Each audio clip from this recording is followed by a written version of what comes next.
Some viewers may find the following video disturbing. Viewer discretion is advised. Wieambilla, truth, fear, and the cost to ordinary Christians in Australia. What if I told you that millions of Australian Christians were falsely linked to terrorism, not by extremists, but by our own police, politicians, and media? In 2023, the Wieambilla tragedy became a national wound. But instead of the truth, we were handed a narrative that the 2025 coroner has now completely dismantled. Today, we're going to unpack one of the most damaging public mischaracterizations of faith in modern Australian history. Remember how unvaccinated Australians were vilified during COVID. In 2023, the same pattern happened again, this time aimed at Christians.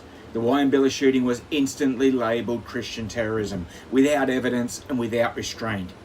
And the public deserves to hear the real story. Stay tuned.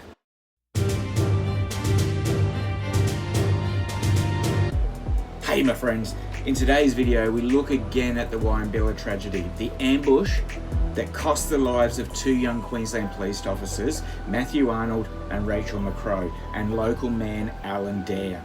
We remember them first and foremost and offer prayers and sympathies to their friends, their colleagues and their families. Now this video is not about excusing the violence of that day, it's about seeking truth about the consequences of the way the police, the government and especially the mainstream media hurriedly came out with labels, and about who pays the price when those very institutions we rely on heavily jump to labelling and conclusions. Okay, so on December 12th, 2022, ordinary police call came in and it turned into a nightmare. 3 people, Gareth, Nathaniel and Stacey Train, opened fire on officers who had attended a rural property in Western Queensland. Now by the night's end, 6 people lay dead. The event shocked the nation and rightly prompted urgent questions about how and why it happened. But from very early on, official statements from Queensland Police and the way those statements were amplified by politicians and many mainstream media outlets framed the ambush as a religiously motivated terrorist attack rooted in Christian extremism. That framing travelled fast and left a lasting impression in the public mind. Here's Queensland's own Deputy Police Commissioner at the time saying exactly that to the media, which then pushed the narrative. Our assessment has concluded that Nathaniel, Gareth and Stacey Train acted as an autonomous cell and executed a religiously motivated terrorist attack. What we've been able to glean from that information is that the Train family members subscribe to what we will call a broad Christian fundamentalist belief system known as premillennialism. It's a belief system that comes from Christian theology. Now, I'm not an expert in that, but in its basic interpretation is that there was a belief that Christ will return to the earth for 1,000 days and provide peace and prosperity, but it will be preceded by an era or a period of time of tribulation, widespread destruction and suffering. Now, what we've been able to elicit from all that material that we've examined, particularly Stacey's diary notes, is, and we think, that a range of different things help contribute to their belief in this system.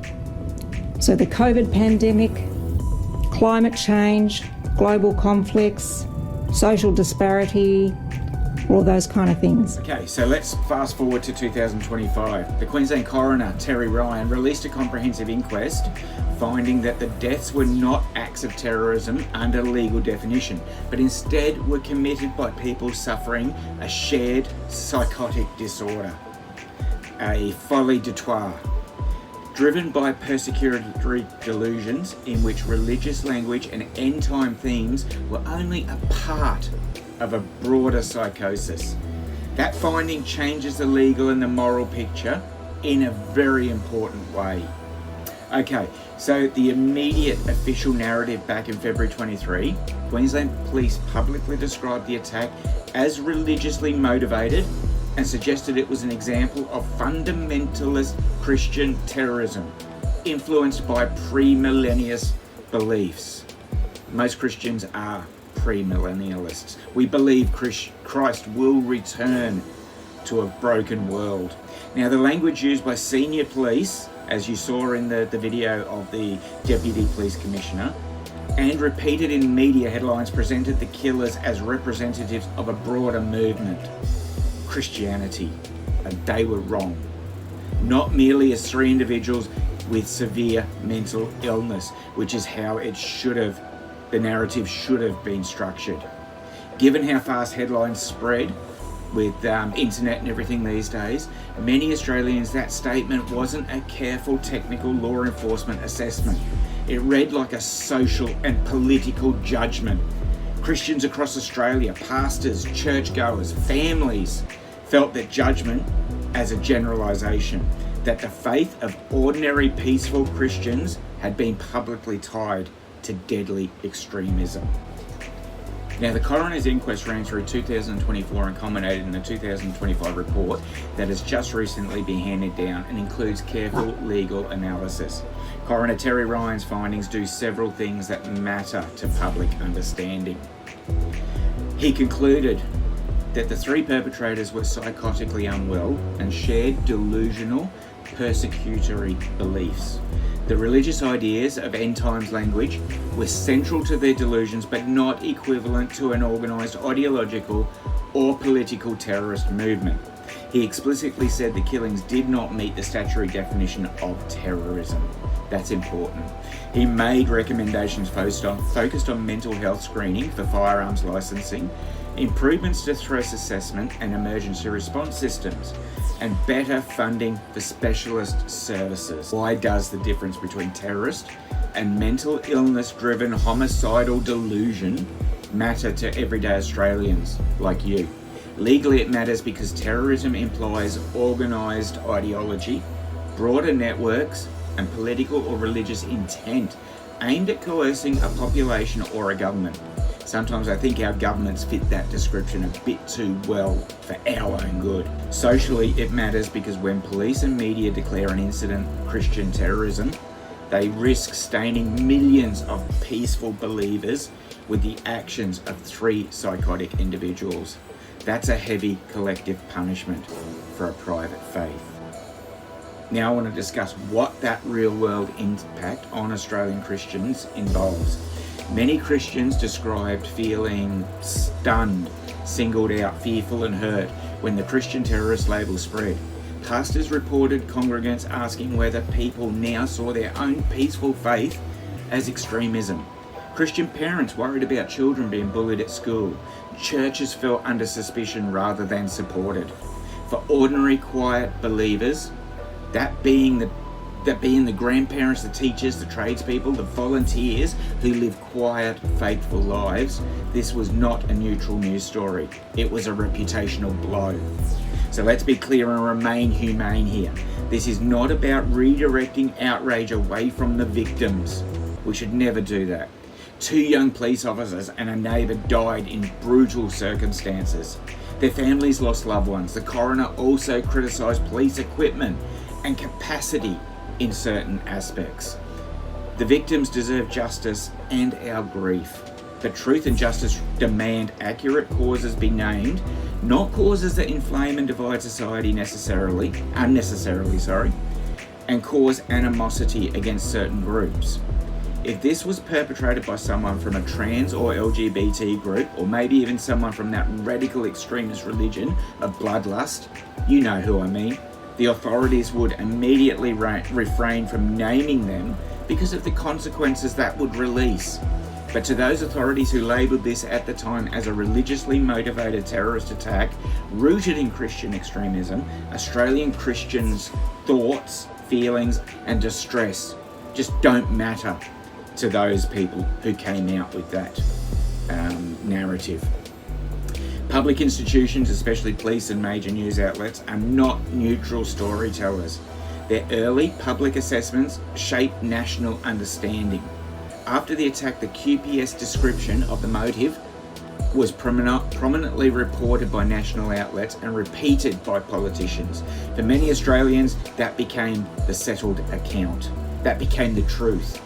When later independent judicial or coronial processes reached a different conclusion, the original framing should be corrected loudly and visibly, because if the institutions that made the first claim do not take responsibility for the harm caused by that claim, ordinary citizens are left carrying the reputational damage. But let's be 100% transparent here, something that Queensland Police try and say they do all the time, but they don't. The coroner didn't say these killings were a result of religious doctrine suddenly turned violent. Instead, his recommendations centre on mental health, threat assessment, firearms licensing and specialist funding for preventative work. Precisely the kinds of reforms aimed at preventing tragedies caused by psychosis, not ideological extremism. So we have two compelling public narratives. The early, alarming framing Christian terrorism put out by the Deputy Commissioner of the Queensland Police, which generated fear and stigmatised an entire religious community. And the coroner's careful legal and psychiatric analysis, which offers a different explanation and a practical path for prevention. The responsible public response after the coroner's findings should be to correct the record and address real systemic failings, not to double down on the earlier Christian extremist label. Okay, so let's now look to what the social cost is to trust, to safety and to religious freedom, which we hold dear in this country of Australia. Now, labels carry social consequences. When institutions label a community as extremists, it hurts free speech and religious practice. We're losing enough of our freedom of speech in Australia already with the current governments. Now, churches feel the need to defend themselves. Ordinary Christians become anxious about being unfairly associated with violence, and that chilling effect is harm in itself. And it should prompt public institutions to be humbler and more deliberate before assigning political or ideological motives to a crime. Now, that same pattern with public institutions rushing to demonise a group and leaving lasting social scars wasn't new. During the COVID crisis, large sections of the population who chose not to be vaccinated were publicly denounced, blamed, and in some cases treated punitively by policy and media rhetoric. They were being segregated at the bequest of the government. For many, that created real animosity and exclusion in workplaces, communities, and even in families. When some family members decided, no, they made an informed decision and decided not to get vaccinated against COVID, it turned their families against them, because that is what the current Premier in Queensland at the time was saying, that it was going to be a pandemic of the unvaccinated, and it turned out to be totally false. Just like what the police labelled this. Queensland Police as well, mind you, same state, labelled this back in Wyambilla. Now, I'm not saying vaccine hesitancy is the same as violent crime. I'm saying and trying to point out that there was a pattern. Rapid moralising language from officials and media that turned a complex public health issue into a story of the dangerous other. Those who made an informed choice that didn't just follow the government narrative. They were the dangerous other. Now, that pattern of swift and polarising labels, that scars whole groups, reappeared from the authorities and media in the Wyambilla coverage, straight away from the Queensland Police Force in itself. Now, when powerful voices assert a simple cause, these people are terrorists, or you are selfish if unvaccinated, they can short-circuit a careful inquiry. It becomes the public opinion instead of the factual course of justice. People who are moderate, law-abiding and decent get caricatured, like the Christians did, like the unvaccinated did. Now, that harms social cohesion. It plays into a cycle. Fear leads to broad brush blame, which creates resentment, which deepens division, and all of that we saw during COVID. And we then saw it as soon as the Queensland Police Commissioner and the Premier labelled this as a Christian extremist event. Now, what about accountability? What should the QPS, politicians and media do now?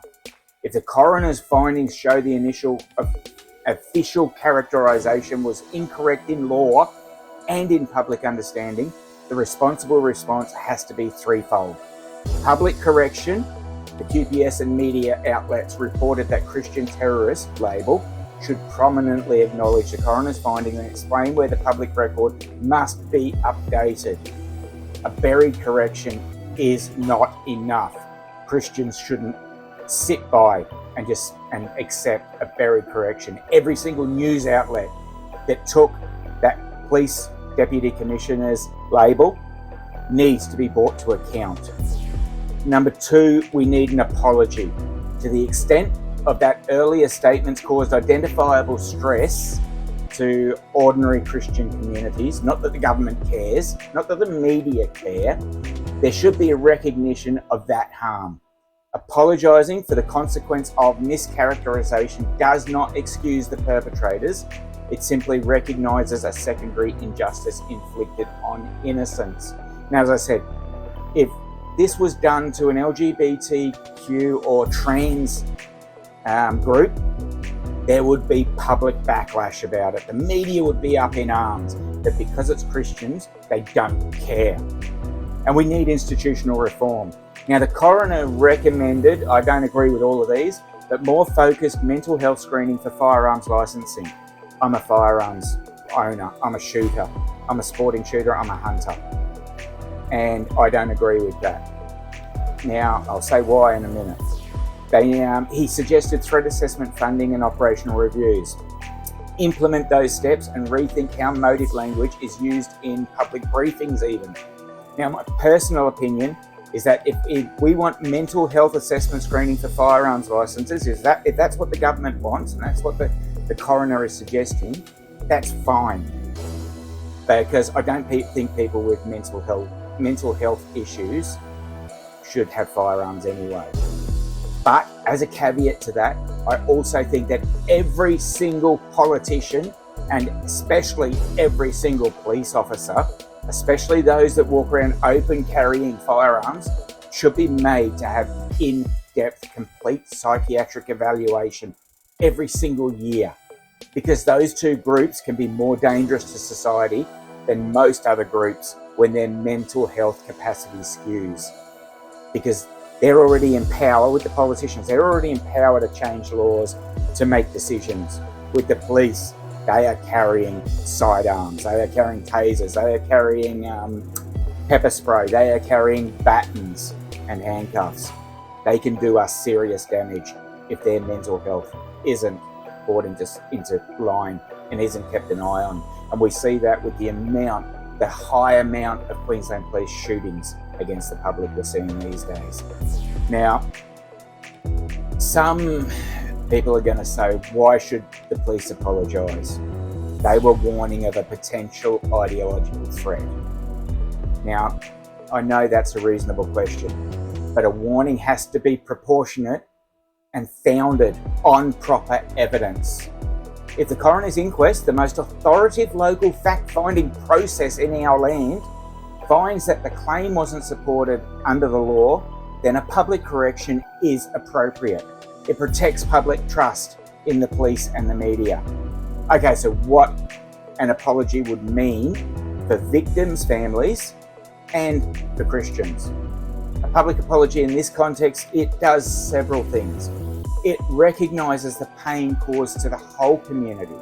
It restores some measure of truth in the national record, and it helps rebuild trust between citizens and these institutions. That matters for the families of the deceased too. Honest institutions strengthens democratic legitimacy and the moral authority of our leaders. Apologising for a wrong framing is not a betrayal of the victims. It strengthens the integrity of these public institutions that families, that everyone can then rely on. And there is a practical call to action that I want to name today. To Queensland Police, to QPS. I want you to publicly acknowledge the coroner's legal findings that the killings did not meet the statutory definition of terrorism, and explain how the QPS will change future public communications to avoid premature ideological labelling, which the mainstream media jumps on without facts or clarification. And they do that across the whole board. If they hear about it, they report it, whether it's facts or not. Most of them can't even spell these days. Now, to politicians who repeated the early framing, correct the record and support reforms that the coroner has recommended. And to the mainstream media, publish prominent clarifications where headlines and coverage may have left an unfair impression that linked ordinary Christians to extremist violence. And to you, the viewers, go and demand accuracy and restraint from all of our public institutions. If we want a civil society that treats people fairly, truth must matter more than the shock value, than clickbait. Truth must matter more. And to the families of Matthew Arnold, Rachel McCrow, and Alan Dare, we grieve with you and demand that government and police implement the recommendations that might prevent another such tragedy.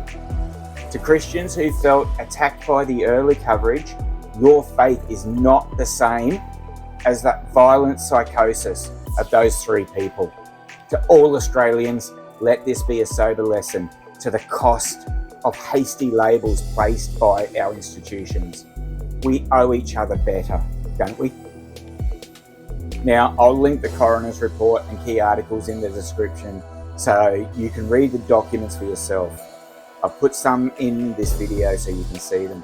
If you found this video helpful, please like, subscribe, and share. Not to inflame, but to inform people. So thanks for watching. I'm Brian. This is Voice in the Wilderness.